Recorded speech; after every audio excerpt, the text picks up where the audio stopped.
Olá, nessa videoaula vamos iniciar as tratativas sobre grandezas radioativas. São importantes para estabelecer as medidas de controle na proteção radiológica ou proteção radioionizante. Muito bem, a grandeza fundamental da radioatividade da radiação ionizante é a atividade. Atividade representada pela letra A, índice T. O T equivale ao tempo. É a atividade num determinado tempo. Então, chama-se atividade de uma fonte radioativa o número de desintegrações por unidade de tempo produzidas espontaneamente. As desintegrações são a produção de íons, né? Dos íons que são ionizantes. São as partículas ionizantes ou as ondas ionizantes. A unidade de medida da atividade é o becquerel. E um becquerel corresponde a uma desintegração por segundo. Só que essa unidade ela é muito pequenininha. Uma desintegração por segundo, cada elemento radioativo vai ter níveis de atividade superiores a tera, giga, tera becquerels, porque são muitas desintegrações por segundo. Então foi criada uma outra unidade de medida mais conveniente, que é o Curie. CI é seu símbolo. Um Curie, gente, equivale a 3,7 vezes 10 elevado a 10 becquerels. Então, quer dizer, um Curie corresponde a 3, trilhões de becquerels. É um negócio muito grande, tá? Bom, a atividade de uma fonte radioativa, ela diminui ao longo do tempo de forma exponencial, conforme a equação AT, atividade num determinado tempo T, é igual a atividade no instante inicial, no tempo inicial, vezes E elevado a menos gama T, onde gama é a constante de decaimento do material em anos elevado a menos 1 e tempo é o tempo decorrido em anos. Um lembretezinho aqui, uma informação nova para quem não fez aí, não estudou aí a matemática específica sobre o assunto. O número E é a base do sistema de logaritmos neperianos. É um número da natureza, um número que foi descoberto pela ciência, mas que envolve fenômenos da natureza. É um número utilizado para muitos fins dentro da natureza. Esse número equivale a 2,718, 28, 18, 28 e assim vai indefinidamente. É um número sem fim, cuja dízima periódica é 1828. Ela se repete. Tá bom? E esse tipo de função, que é a exponencial, ela vai ter um gráfico mais ou menos assim. Ó.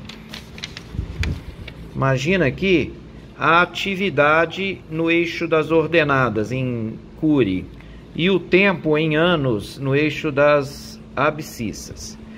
Então, a atividade inicial é A0. No instante A0, o elemento está com uma atividade radioativa muito alta. Ao longo do tempo, lá no tempo infinito, lá no finalzinho, vai estar com zero.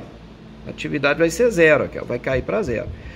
Esse decaimento segue essa curva, que é chamada de exponencial. Se a constante de decaimento exponencial, gama, for muito grande, a atividade cai rápido ao longo do tempo. Se a constante de decaimento, no caso aqui o gama 2, for pequena, for um número pequeno, ela cai lentamente. Então, um material radioativo, ele demora muito para deixar de ser radioativo quando o número de constante de decaimento, gama, é pequeno. E ela perde sua atividade rapidamente com números altos. Tá bom? Voltando à apostila. Então, aqui vai alguns exemplos de constantes de decaimento. Césio 137 é uma constante de 0,025 anos elevado a menos 1. O irídio 192 já é muito maior, 3,465.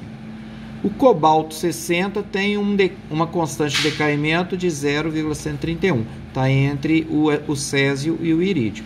Então espera-se que o césio, a atividade do césio dure muito na natureza e a do irídio dure pouco, tá bom? Bom, para entender melhor, vamos fazer exemplo. Olha aí, o exemplo número 1 diz o seguinte: em 2001, uma pedra de césio, cuja constante de decaimento radioativo é 0,025 ano a menos 1, estava com atividade de 10 Curie. Qual a sua atividade agora? Bom, esse vídeo está sendo feito em 2020, né? Então, o tempo de decaimento é de 12 anos, 2020 para 2008. Então, aplicando-se a equação acima, AT, qual é a atividade no tempo de 12 anos? É o A0, 10 Curie, não foi isso? Vezes E elevado a menos gama T. O gama é 0,025. Então, o tempo é 12 anos. Então, vai dar 10 vezes E elevado a menos 0,025 vezes 12. Só faz isso com calculadora científica, tá, gente? Esse produto aqui é menos 0,3, então ficou 10 vezes E elevado a menos 0,3. Resultado na calculadora científica, 7,4 Curie. Quer dizer, a atividade era 10 no tempo inicial, 12 anos depois ela ainda é 7,4 Curie. Exemplo número 2. E se for o irídio? Aí volta a aplicar a mesma coisa, só muda a constante, que é 3,46. Então vai dar 10 Curie, que é a atividade inicial, vezes E elevado a menos 3,465 vezes 12. O tempo continua 12 anos. Então aí você já achou 10 vezes E elevado a menos 41. Isso aqui, olha, está dando 8,75 vezes 10 elevado a menos 18 Curie. Isso aqui é 0,0, pode botar 18 zeros depois da vírgula para chegar no 875. Tá? 0,0000875 Curie. Então, olha só como a atividade, em relação à atividade inicial, caiu drasticamente. Era 10 e passou a ser 0,0000, um número infinitesimal. Quer dizer, o irídio, ele tem uma constante de decaimento alta, então cai rapidamente. Já o primeiro aqui, o césio, a constante de decaimento é baixa, então cai muito lentamente a radiação. Tá bom?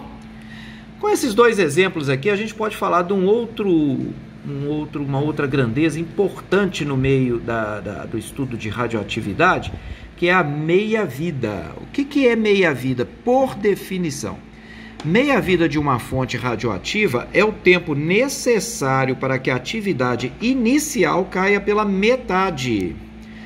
Isso quer dizer o seguinte, né? O tempo de meia-vida, que a gente chama de A meio, ou a atividade da meia-vida, que a gente chama de A meio, é igual à atividade inicial dividido por 2, ela é a metade. A 0 sobre 2. Se você utilizar a equação de atividade, substituir o AT por A0 sobre 2, porque nós queremos saber o tempo no qual a atividade cai pela metade, na qual a atividade é A0 sobre 2. Nós queremos descobrir esse tempo T. Então, fazendo AT igual a 0 sobre 2, fica A0 sobre 2 igual a A0 vezes E elevado a menos gama T. Então, o A0 pode cortar com A0. Ficou, então, que E elevado a menos gama T igual a meio. Quer dizer o seguinte, o número E é a base dos logaritmos neperianos. O logaritmo neperiano é representado pela letra, pelo símbolo LN. Espera aí que eu tenho que escrever melhor. LN. LN de E é igual a 0, ou 1. Significa que o logaritmo neperiano é a função inversa da função exponencial. Se eu colocar aqui que E elevado a menos gama T. Vou achar um espacinho no canto aqui.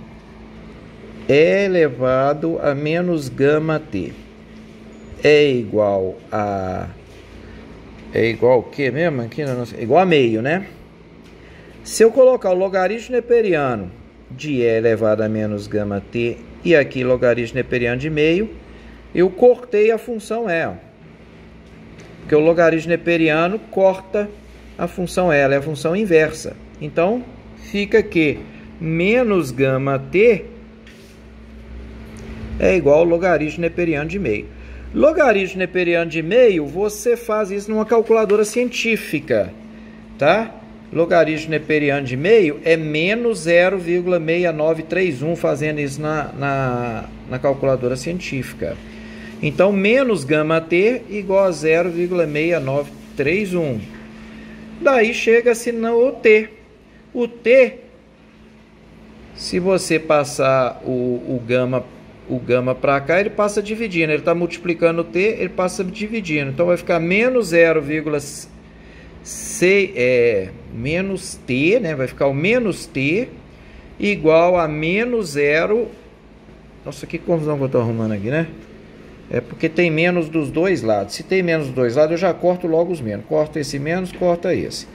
Então, ficou gama T igual a 0,6931. Então, T é igual a 0,6931 dividido por gama. Esse T é o tempo da meia-vida. Então, como exemplos, a meia-vida dos elementos que nós já vimos as atividades dele. Nós já vimos as constantes desses três elementos, não já? Os gamas deles. Então, com esses gamas, eu vou pegar esses mesmos elementos, o césio 137, o cobalto 60 e o irídio 192, usando seus gamas e dividindo 0,6931 pelos gamas, eu encontro o tempo de meia-vida. Olha as diferenças. O césio, ele tem uma meia-vida de 28 anos. Quer dizer que uma pedra de césio, como aquela que gerou o acidente radioativo em Goiânia, dura 28 anos para sua radiação cair pela metade. Já o cobalto 60, 5 anos. E o irídio, somente 72 dias. Então, bem mais rapidamente, a radiação do irídio cai pela metade. Então, isto é que é a meia-vida e a atividade dos elementos radioativos.